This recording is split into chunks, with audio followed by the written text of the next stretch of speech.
বলতে চাই তোকে। দুনিয়াতে এক এক মানুষের এক এক কর্ম, আল্লাহ পাক মানুষকে কত গুণে কর্ম দিয়েছে যেটা মানে বলার বাইরে। তো সবাই রিজিক আল্লাহ পাক দুনিয়াতে পাঠাইছে, কারোর একটু বেশি দিয়েছে রিজিক, কারো একটু কম দিয়েছে। আসসালামু আলাইকুম, আশা করি সবাই ভালো আছেন। ইনশাল্লাহ আপনার দয়া আমিও ভালো আছি। তো চলে আসছি আজকে একটা ভিডিও নিয়ে। তো ভিডিওটা আজকে মূলত আমাদের গ্রামের কিছু বিষয় নিয়ে কথা বলবো আপনাদেরকে এবং কি দেখাবো। তো আসলে মূলত যে দেখতেছেন যে পাইপটা, আসলে এটা বালু উঠেছে, এই পাইপ দিয়ে বালু উত্তোলন করা হয়। তো আসলে বলতে কি, আমার বাড়ির পিছনে একটা প্রজেক্ট আছে আমার, তেমন বেশি বড় না। তো আমি এখানে অনেক মাছ ফালাইছি। তো আসলে বর্ষাকাল যতক্ষণ আছে এতক্ষণ আমরা পানি থাকবে বেশি, যখন শুকনাকাল চলে আসবে, শীতকাল আসলে দনা পানি শুকিয়ে যাবে তাড়াতাড়ি, পানি তেমন বেশি নেই। তো আমি ভাবলাম যে মাছ যাতা ফলাইছি প্রজেক্টে, পুকুরটা তো আরও গভীর দরকার আছে এবং কি মাছগুলো নষ্ট হয়ে যাবে। তো অনেক কিছু বিবেচনা করি। আসলে আমার পার্শ্ববর্তী এক ভাই জায়গা পুরাবে এবং কি বড় করবে। তো আমাকে অনেক আগে ধরে বলতেছে, ভাই আমি কিছু বালু কিনবো। তো আমি বলছি বালু নেই। তো এই অনেক চিন্তা ভাবনা করি, যারা ভাবলাম আমি তো এখানে অনেক টাকার মাছ ফলাইছি, তো এখান থেকে তো বালু দেওয়া যায়, বালু দিলে মোটামুটি আমার মাছের জন্য উপকারিত হবে। কারণ পানিগুলো থাকবে, পানি আর শুকাবে না, নত তাড়াতাড়ি পানিগুলো শুকিয়ে যাবে। তো যারা অবশেষে চিন্তা করে, তো এখান থেকে আমি বালু উঠাইতেছি এমনকি বালু দিতেছি উনিকে বালু দাম করে উনি কাছে বালু বিক্রি করছি। তো আজকে দেখবো আসলে মূলত বালুগুলো কিভাবে উত্তোলন করে এবং কি বালুগুলো কিভাবে উঠায় মিশিয়ে। তো আসলে মূলত ভিডিওটা করার উদ্দেশ্য হলো এটা। আর এটা হলো আমাদের বাড়ির পিছনে যে বাগানটা। তো এই বাগানগুলো আসলে যে সময় ছামা পড়ে রোদের, তখন বাগানে হাঁটতে অনেক ভালো লাগে এবং কি সুন্দর একটা মিষ্টি হাওয়া থাকে। আর এটা হলো আমাদের বাড়ির পিছনে যে জমিটা আছে, ওই জমিটা। তো চলুন ইনশাল্লাহ দেখায় আপনাদেরকে বালু কীভাবে উঠাই।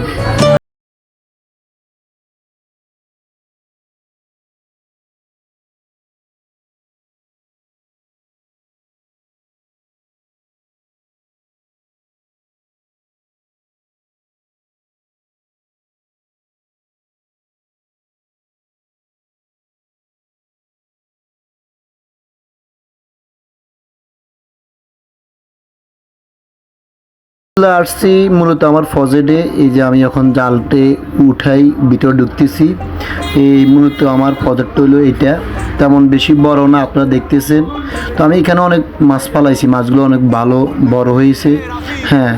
তো আসলে পানি জায়গা হিসাবে মনে করেন যে পানি প্রয়োজন আছে নিচের দিকে, কারণ জায়গাটা অনেক ছোট এবং কি শীতকাল আসলে তাড়াতাড়ি শুকিয়ে যাবে। আর দেখেন বালুটা কীভাবে উঠাই, এগুলো হলো বালু উঠানোর মেশিন।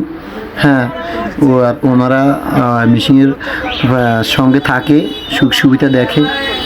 তো ওদের সাথে কথা বলছি যেন মানে সুইসাইড ক্ষতি না হয়, আর একটু খেয়াল করবেন।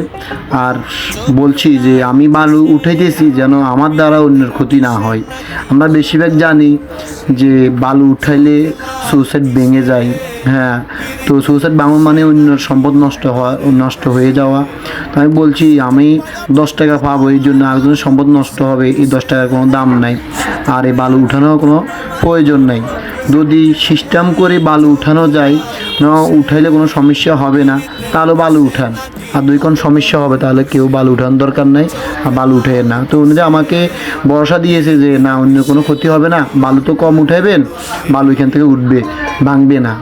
তো মোটামুটি ওনাদের কথা শুনে মোটামুটি একটু এই সাবাস হলো, যাক বলছে বালু উঠবে, কোনো সমস্যা হবে না। তো আমি বলছি ঠিক আছে তাহলে উঠান। তো মূলত এখান থেকে উঠবে, এই যে যেটা দেখতেছেন এই যে উত্তর পাশে ওইটার থেকে উঠবে, আর আপাতত এখান থেকে উঠেছে, যে দোনো সাইডের থেকে মিলাইয়া উঠাবেন যেন ক্ষতিটা না হয়। তো ওনারা বলছে ঠিক আছে সমস্যা নেই। বর্তমান আইন অনুযায়ী বালু উঠানো নিষেধ, আমরা সবাই জানি। অতএব বালু কোথায় উঠানো নিষেধ, মানে যেগুলা গাইগৃহস্থির জমি এবং কি পার্শ্ববর্তী যদি কোনো বাড়ি থাকে, যদি কোনো ক্ষতি হয় না কারো বা ঝুঁকিপূর্ণ থাকে বাড়ি, যে বালু উঠাইলে ভেঙে যাবে, না গাইগৃহস্থির ক্ষতি হবে, না অন্য সম্পদ নষ্ট হয়ে যাবে। এই কারণ অনুযায়ী সরকারি আইন অনুযায়ী নিষেধ, এবং কি জানি যে বালু উঠাইলে নাকি অন্য জায়গা থেকে বালু চলে আসে। আমি কখনো বালু উঠাইনি, আসলে মূলত এটা হলো আমার পুকুর, আমি এটা পুকুর বানাইতেছি যার কারণে বালু উঠাইতেছি। যদি পুকুর না বানাইতাম তাহলে বালু উঠাইতাম না। হ্যাঁ, তো উনিরা বলছে কোনো সমস্যা নেই, এই কারণে বালু উঠাইতেছি। আর এটা হলো আমার নতুন বাড়ি, আর যে ঘরটা দেখতেছেন আপনারা, এই ঘরটা আমার বাড়িতে ছিল। হ্যাঁ, তো এই ঘরটাতে আমি আগে থাকতাম, বসবাস করতাম আমার ফ্যামিলিকে নিয়ে।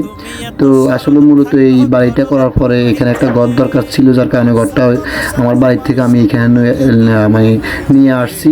তখন আবার তো এই ঘরে কেউ থাকে না, একজন অসহায় লোককে আমি এসব জায়গা দিছি, উনি বেড়াইতে গেছে। আর এগুলো দেখছেন গাছে অনেক কলা ধরছে মাশাআল্লাহ, মোটামুটি আপনারা সবাই দোয়া করবেন। হ্যাঁ, অনেক কলা ধরছে। হ্যাঁ, কলাগুলো আসলে আপনার আরও যখন বয়স হবে তখন এগুলো আরও মোটা হবে, এবং কি পাইকলে গাছে পাইকলে কলাগুলো মিষ্টি হবে। তো ঠিক আছে, সবাই ভালো থাকবেন, আল্লাহ হাফেজ।